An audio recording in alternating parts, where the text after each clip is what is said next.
Because he always used to anti-defend that defending. I think it's like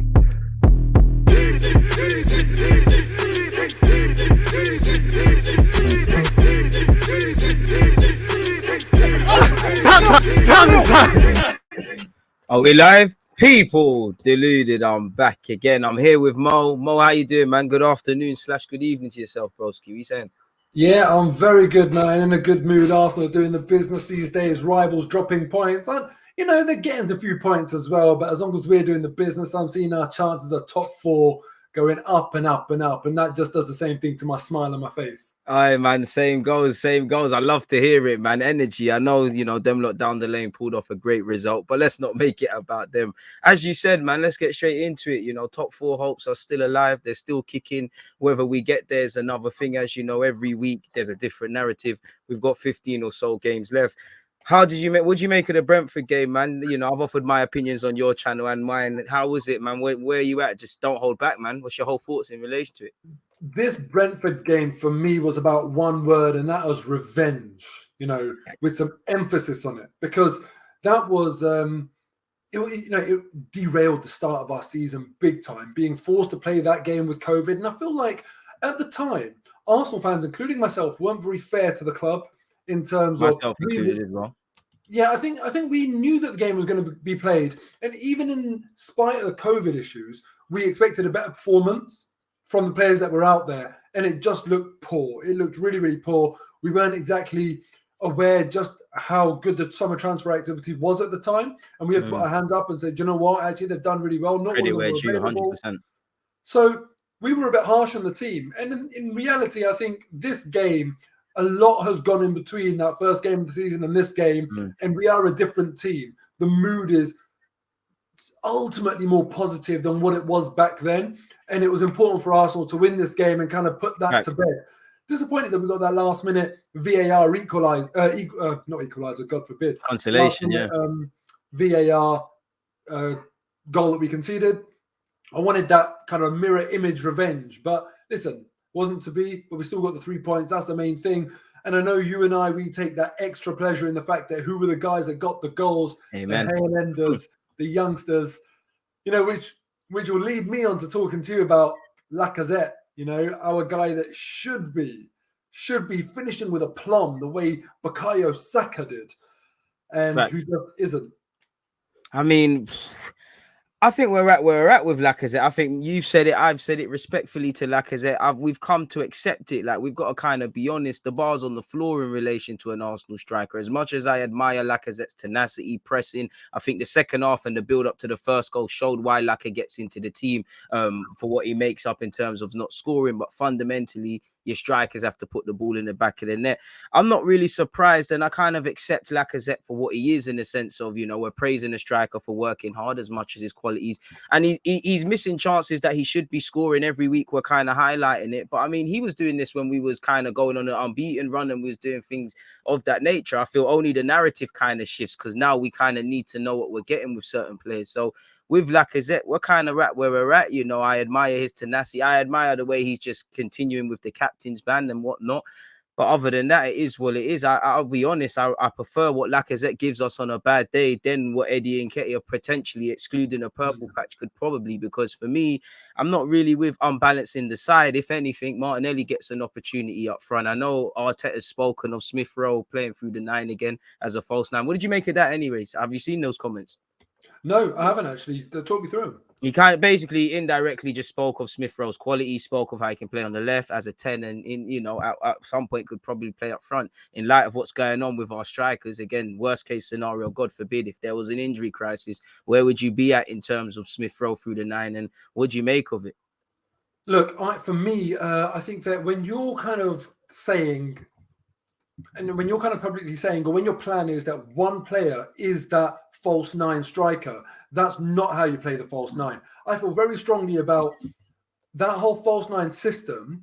You need not just technically brilliant players who can hold on to the ball for as long as possible in order to create those false 9 opportunities, because you can't play a direct style of play without false 9. Your guy needs to be there if you're playing direct. It has to be technically based, 100%. Already, yeah, it needs to be technically possession based. Now, the way I see it, you need unbelievably intelligent players to be that false nine, because false nine is all about smoke and mirrors to me. The opposition is not meant to know who that player is going to be. Facts. If you know that it's Emil Smith Rowe, you can allocate someone to him and you can sort of say, okay, fine, it doesn't matter if the ball's out in this area or that area. We just need to make sure we're watching that runner. The thing is with Man City, when they do the false nine and they're the best people to do it, sometimes who can drift in there can be Gundogan. Sometimes it can be Sterling, Mahrez. It can be De Bruyne. It can be a wealth of options. Foden, Bernardo. They've all got that ability to come in. And that's what you're meant to be faced with. This smoke and mirrors attack that is just stealthy, where you're thinking, I don't know where that run will come in. You don't know what to do, yeah. Yeah, I don't know who's going to be playing that 9, who's in the false position at the moment.